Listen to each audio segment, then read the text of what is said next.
হোটেলের একটি রুমে হাত দুটো বাঁধা অবস্থায় বিছানায় পড়ে আছে বেলা, আর তার সামনে ভীষণ গভীর মুখে সিগারেটে সুখ টান দিচ্ছে সীমান্ত। ধোঁয়ার কুণ্ডলি ছেড়ে মাথা সামান্য উঁচু করে নিজের ভাবনায় ডুবে ছিল সে। হঠাৎ চুরির টুংটাং শব্দে ধ্যান ভাঙল তার। দৃষ্টি ঘুরিয়ে বিছানার দিকে তাকাতেই দেখলো বেলার জ্ঞান ফিরেছে। এদিকে বেলা চোখ খুলতেই চারিপাশ তাকিয়ে নিজের অবস্থান বোঝার চেষ্টা করলো। শোয়া থেকে উঠতে গিয়েই অনুভব করলো তার হাত দুটো বাঁধা। বিষয়টা বুঝতেই আতঙ্কে কেঁপে উঠল তার বুক। তাহলে কি সে সত্যিই ওই লোকটার বন্দী? ঘুম ভেঙেছে বেলা।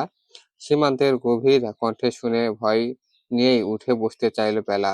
চোখ দুটো এখনো ঝাপসা। নিজেকে সামলে বিছানা থেকে নামতে যাবে, ঠিক তখনই সীমান্তের শীতল কণ্ঠে ভেসে এলো, এক পাও মেঝেতে দেবে না, যদি দাও তাহলে সেই পায়ে আর কোনোদিন দাঁড়াতে পারবে না। কথাটা শুনেই ঢোক গিলল বেলা। চোখের কোণে জমে থাকা অশ্রুগুলো আর বাধা মানল না। এমন কেন করছেন আপনি? দেখুন, আমি তো আপনার চেয়ে অনেক ছোট। ছোট বোন ভেবেই না হয় আমার ভুলটা ক্ষমা করে দিন। আপনাকে থাপ্পড় মারা আমার উচিত হয়নি। প্লিজ আমাকে যেতে দিন। আমার মামার আমাকে খুব প্রয়োজন। বেলার কান্না মিশ্রিত কণ্ঠেও দিগন্তের মুখে কোনো ভাবান্তর দেখা গেল না। নির্বিকার ভঙ্গিতে উঠে দাঁড়িয়ে গেল, উঁচু করে ডাকলো, রিহান। এক ডাকে রিহান রুমে ঢুকে পড়ল, যেন এই ডাকের অপেক্ষাতেই ছিল সে। Yes sir. ওদের ভেতরে আসতে বলো। Okay sir. কথা শেষ করেই রিহান বেরিয়ে গেল। কয়েক মুহূর্ত পর কাজীসহ আরো কয়েকজন লোক রুমে প্রবেশ করলো। তাদের মাঝখানে হুইল চেয়ারে বসা নিজের মামাকে দেখে বেলার বুক কেঁপে উঠল। মুহূর্তেই সে ছটফট করে উঠল। মামা! বিছানা থেকে নামতে যেতেই সীমান্ত তার বাহু শক্ত করে চেপে ধরল। কি করছেন আপনি? আমাকে ছাড়ুন। মামা, তুমি ঠিক আছে তো? প্লিজ আমাকে যেতে দিন। বেলা ছাড়ানোর চেষ্টা করতেই দিগন্ত ঠান্ডা অথচ ভয়ঙ্কর স্বরে বলল, বেশি ছটফট করলে তার মূল্য তোমাকে নয়, তোমার সেই শ্রদ্ধেয় মামাকে দিতে হবে। বেলা থমকে গেল। মানে? সীমান্ত ঠোঁটের কোণে মৃদু বাঁকা হাসি টেনে বলল, মানেটা খুব সহজ। রিহান। সীমান্তের নির্দেশ পেতেই রিহান মুহূর্তের মধ্যে বেলার মামার কপালে রিভলভার ঠেকিয়ে ধরল। না! চিৎকার করে উঠল বেলা। আর সেই মুহূর্তেই সীমান্ত তাকে নিজের দিকে টেনে এনে এক হাত দিয়ে শক্ত করে জড়িয়ে ধরল। বাচ্চাদের মতো বেশি দুষ্টুমি করতে নেই, সুইটহার্ট। যত বেশি অবাধ্য হবে তত বেশি মূল্য দিতে হবে। তবে সেই মূল্য শুধু তুমি দেবে না, সামনে যাকে দেখেছো তোমার শ্রদ্ধেয় মামা, এখন তার ঠিকানা হুইল চেয়ার, কিন্তু চাইলে পরের ঠিকানাটা কবরও হতে পারে। বলো, তোমার এক গুয়েমের জন্য কি সত্যি তাকে সেই পরিণতি দিতে চাও? সীমান্তের কথাগুলো শুনে যেন জমে গেল বেলা। আতঙ্কে বড় বড় চোখ শুধু রিভলভারটার দিকেই তাকিয়ে রইল। যদি যদি সত্যিই গুলি করে বসে? না, আর কিছু ভাবতে পারল না সে। কাঁপতে কাঁপতে দিগন্তের হাত আঁকড়ে ধরে বলল, প্লিজ ওটা সরিয়ে নিন। মামার মাথা থেকে বন্দুকটা সরিয়ে নিতে বলুন। আপনি যা বলবেন আমি তাই করব। আমি আর পালাবো না। কথা দিচ্ছি, শুধু আমার মামার কোনো ক্ষতি করবে না। উনি ছাড়া আমার পৃথিবীতে আর কেউ নেই। উনার কিছু হলে আমি নিজেকে কোনোদিন ক্ষমা করতে পারবো না। কথাগুলো বলতেই বেলা নিজেকে সীমান্তের বাঁধন থেকে ছাড়ানোর চেষ্টা করলো, কিন্তু সীমান্ত আরো শক্ত করে তাকে নিজের সঙ্গে চেপে ধরল। গুড। তাহলে লক্ষ্মী মেয়ের মতো এখন কবুল বলবে। আর মনে রেখো, এর বাইরে যদি একটা শব্দ মুখ দিয়ে বের হয়, এরপর কি হবে সেটা নিশ্চয়ই তোমাকে বলে দিতে হবে না? সীমান্তের কথায় নিঃশব্দে মাথা নাড়ালো বেলা। নিজেকে তার কাছে একেবারে কাঠপুতুল বলে মনে হলো। অন্যদিকে হুইল চেয়ারে বসে থাকা বেলার মামা অসহায় চোখে শুধু নিজের ভাগ্নির দিকে তাকিয়ে রইলেন। ৩ বার কবুল বলার মাধ্যমেই সীমান্ত আর বেলার বিয়ে সম্পন্ন হলো। বেলার বয়স কম হওয়াতে আপাতত আইনিভাবে বিষয়টি রেজিস্ট্রি করা হয়নি। শুধুমাত্র ধর্মীয় নিয়ম অনুযায়ী বিয়েটা সম্পন্ন হয়েছে। কিন্তু বেলা এখনো কেঁদেই চলেছে। সীমান্তের সঙ্গে তার বিয়ে হয়েছে, এই বিষয়টি নিয়ে যেন তার কোনো মাথা ব্যথাই নেই। সে শুধু বারবার নিজের মামার কাছে যেতে চায়। সে কিন্তু সীমান্ত বহু শক্ত বাহুর বাঁধন থেকে নিজেকে কিছুতেই ছাড়াতে পারছে না। এদিকে বিয়ে শেষ হতেই একে একে সবাই বিদায় নিল। রুমে রইল শুধু রিহান আর বেলার মামা। বেলা আবারও নিজেকে ছাড়ানোর চেষ্টা করতে দিগন্ত তার তার ঘাড় শক্ত করে চেপে ধরে নিজের মুখের সামনে এনে দাঁত চেপে বলল, একদম টুকরো টুকরো করে ফেলবো। আমাকে কি চোখেই পড়ে না তোর? বারবার এত নড়াচড়া করছিস কেন? নিজের জানের কোনো মায়া নেই? বল নেই।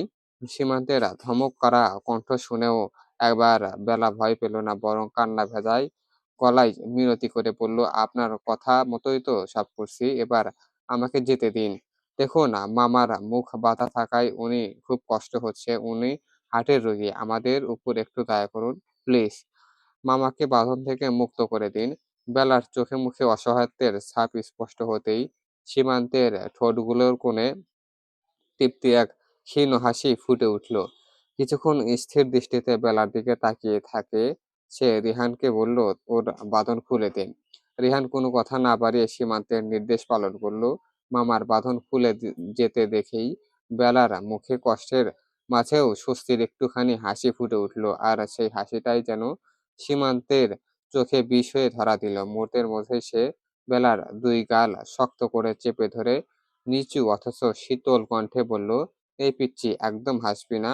তোর ঠোঁটে আর কখনো হাসি দেখতে চাই না। যদি কোনোদিন সেই হাসি আবার দেখি, মনে রাখিস সেই হাসিটাই তোর জীবনের সবচেয়ে বড় অভিশাপ হয়ে দাঁড়াবে।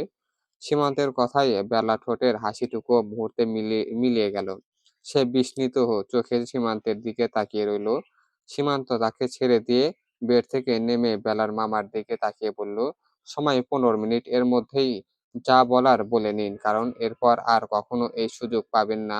কথাটা বলেই সে শীষ বাজাতে বাজাতে রুম থেকে বেরিয়ে গেল। রিহানও তার পিছু নিল।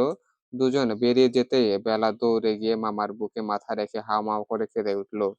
বেলার মামা স্নেহ ভরে তার মাথায় হাত বুলিয়ে বললেন, কি হয়েছে আমার মামুনি? কাঁদিস না মা, আমি তো আছি। কান্না জড়িত কণ্ঠে বেলা বলল, আজ আমার জন্য তোমাকে কত কষ্ট সহায় করতে হলো মামা, আমি খুব সরি গো। বেলার কথা শুনে তার মামা কান্না ভেজা চোখেই মৃদু হেসে উঠলেন। সেই হাসির আড়ালেও স্পষ্ট ছিল অসহায়ত্বের ছাপ। বেলা, মা আমার, একবার আমার দিকে তাকা। মামার কথাই বেলা ধীরে ধীরে মুখ তুলে তার দিকে তাকালো। কিছুক্ষণ বেলার মুখে তাকিয়ে মুখের দিকে স্থির দৃষ্টিতে তাকিয়ে থেকে তিনি গভীর স্বরে বললেন, ছেলেটাকে আমার একদম সুবিধার মনে হয়নি। একটা কাজ করবি মা, পালিয়ে যা। মামার কথা শুনে বেলার বুকটা কেঁপে উঠল। কান্না ভেজা চোখেই মাথা নেড়ে বলল, এটা হয় না মামা, লোকটা খুবই ডেঞ্জারাস। একবার দুঃসাহস দেখিয়েছি, আর সেই সাহস আমার নেই। তুমি তো জানো তোমার বেলা কতটা ভীতু। কথা শেষ করেই বেলা হেঁচকি তুলে আবারও কাঁদতে লাগলো। লাল বেনারসি আর মুখ ভরা ব্রাইডাল মেকআপ আজ তাকে ভীষণ সুন্দর লাগছে। মুখের অবয়ব কিছুটা এলোমেলো হলেও এতেও যেন মেয়েটিকে খুবই আকর্ষণীয় লাগছে। এতে যেন কয়েক ঘন্টার ব্যবধানেই ছোট্ট চঞ্চল মেয়েটা হঠাৎ করেই বড় হয়ে গেছে। কিন্তু এই বয়সে এমন একটি বিয়ে তার জীবনে আদৌ শুভ কিছু বয়ে আনবে কিনা তা নিয়ে সন্দেহ থেকেই যায়। বেলা ফুঁপিয়ে ফুঁপিয়ে বলল, আমার একটা ভুলের কারণেই আজ এই পরিস্থিতির সৃষ্টি হলো, তাই না মামা? আমি তো সবার সামনে মাথা নিচু করে উনার কাছে সরিও বলেছিলাম। তখন তো একবারও বুঝতে পারিনি উনি আমার রাগের বশে আমাকে এভাবে বিয়ে করে নেবেন। আচ্ছা, আমার ভুলটা কি সত্যিই এত বড় ছিল মামা? প্রশ্নটা শুনে তার মামা সঙ্গে সঙ্গে কোনো উত্তর দিতে পারল না। একই প্রশ্ন তার মনেও ঘুরপাক খাচ্ছে। শুধুমাত্র একটা থাপ্পড়ের প্রতিশোধ নিতেই কি ছেলেটা এমন কাজ করছে, নাকি এর আড়ালে লুকিয়ে আছে অন্য কোনো রহস্য? কিন্তু সেই রহস্য নিয়ে ভাবার সময় এখন নয়। এই মুহূর্তে সবচেয়ে জরুরি হলো বেলাকে নিরাপদে এখান থেকে বের করে দেওয়া। গভীর নিঃশ্বাস নিয়ে তিনি বললেন, মা তুই আমার কথা শোন, পালিয়ে যা তুই। আমার জন্য একটুও ভাববি না, ওরা আমাকে মেরে তো কিছুই পাবে না, সর্বোচ্চ একটু ভয় দেখাবে। কিন্তু তুই যদি এখান থেকে না যাস, তাহলে আমি কোনোদিন নিজেকে ক্ষমা করতে পারবো না। বেলার সঙ্গে সঙ্গে মাথা নাড়লো। না মামা, আমি কোথাও যাব না, প্লিজ। তুমি আমাকে আর পালাতে বলো না। ওই মনস্টারটা নয়তো তোমার কোনো ক্ষতি করে দেবে। যা হচ্ছে হতে দাও। বেলা কোনোভাবেই রাজি হচ্ছে না দেখে তার মামা নিজের মাথার কসম দিলেন। মুহূর্তেই বেলা স্তব্ধ হয়ে গেল। মামা, হ্যাঁ, যা বলছি তাই কর, এখনই এখান থেকে পালিয়ে যা। বেলা কাঁদতে কাঁদতেই বলল, পালালে তোমাকে নিয়ে পালাবো, তোমাকে একা একা রেখে আমি কোথাও যাব না। মামা এবার তার দুই কাঁধ শক্ত করে ধরে দৃঢ় কণ্ঠে বললেন, বোকামি করিস না বেলা, আগে নিজেকে নিরাপদ রাখ। তুই আমার বোনের আমানত। তোর কিছু হলে আমি কোনোদিন নিজেকে ক্ষমা করতে পারবো না। তাই আমার কথা শোন, আর এক মুহূর্ত দেরি করিস না।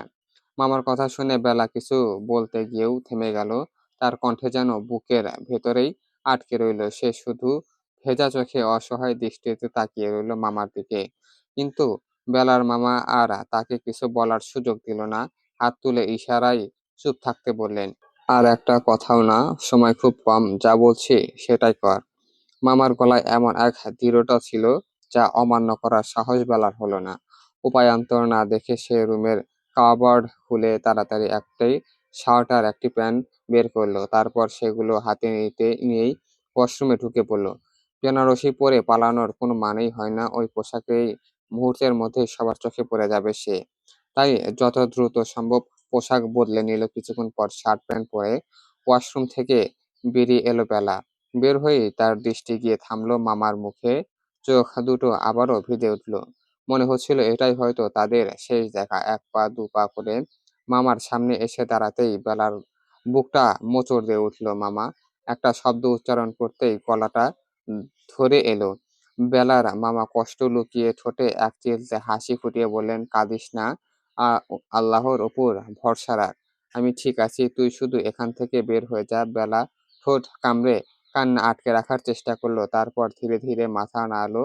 শেষবারের মতো মামার দিকে করুণ দৃষ্টিতে তাকিয়ে সে ব্যালকনির দিকে এগিয়ে গেল। তারা এখন হোটেলের ৩য় তলায় অবস্থান করছে। ব্যালকনিতে দাঁড়িয়েই চারপাশ একবার চোখ বুলিয়ে নিল বেলা। তার ভাগ্য ভালো, ব্যালকনির ঠিক পাশে ঘেঁষেই একটা লম্বা নারকেলের গাছ দাঁড়িয়ে আছে। সেই গাছটি এখন তার একমাত্র ভরসা। সাবধানে রেলিং টপকে গাছটাকে শক্ত করে জড়িয়ে ধরল সে। হাত পা কাঁপছে, বুকের ভেতর ধুকপুক যেন নিজেই শুনতে পাচ্ছে। তবুও সাহস সঞ্চয় করে ধীরে ধীরে নিচে নামতে শুরু করলো। আশেপাশে হালকা আলো ছড়িয়ে আছে। হোটেলের এই পাশটা ঘন জঙ্গলে ঘেরাও হওয়ায় লোকজনের আনাগোনাও প্রায় নেই বললেই চলে। তাই কাউকে দেখতে না পেয়ে কিছুটা স্বস্তি নিঃশ্বাস ফেলল বেলা। সাবধানে মাটিতে পা রাখতেই এক মুহূর্ত দেরি করল না। পেছনে একবারও ফিরে না তাকিয়ে প্রাণপণে দৌড়ে চলল ঘন জঙ্গলের দিকে। বোকা মেয়েটা একবারও বুঝতে পারল না তার এই একটি মাত্র সিদ্ধান্তেই সামনে ডেকে আনছে ভয়ঙ্কর এক ঝড়। যদি সে জানতো তাহলে হয়তো এই পথ বেছে নেওয়ার আগে একবার নয় শতবার ভাবতো। চলবে, গল্পটা ভালো লেগে থাকলে চ্যানেলটিকে লাইক, কমেন্ট এবং সাবস্ক্রাইব করে পাশে থাকা বেল আইকনটা বাজায় দিন।